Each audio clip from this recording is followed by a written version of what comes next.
Bueno, fíjense, las 20 personas más ricas de España acumulan 115.000 millones de euros. Es la misma riqueza que tiene el 30% más pobre de nuestro país. Son datos del último estudio sobre desigualdad de Oxfam, que denuncia lo mal repartida que está la carga fiscal. Según dice, el 85% de la aportación fiscal lo hacen las familias y el resto las empresas y grandes patrimonios.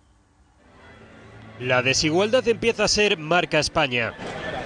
Calderilla para la inmensa mayoría y cada vez más dinero y menos presión fiscal para los que ya andaban sobrados. Y no olvidemos que rebajar la factura de esas grandes compañías significa menos recursos, menos profesores, menos enfermeras y más personas que de manera cruda no tienen una oportunidad en la vida. Ese 1% de grandes potentados españoles acumula el mismo dinero que el 80% de la población más pobre. En 2015 las grandes fortunas vieron crecer sus caudales un 15% y el resto de españoles soportaron una caída en la misma proporción. Yo quería preguntarle por los informes que advierten de en España. Muchísimas gracias. Hasta hoy mismo el gobierno no se ha cansado de regatear este espinoso tema. Fenomenal.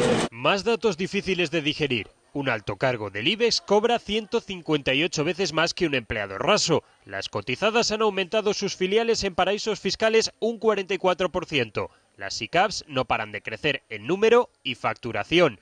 El impuesto de sociedades no repunta y la carga fiscal es cosa de las familias. Se ha incrementado en un 2000% la inversión que desde España ha ido a paraísos fiscales, sobre todo a las Islas Caimán. Según Oxfam, es prioritario luchar contra la evasión fiscal e instaurar mecanismos de control contra la desigualdad.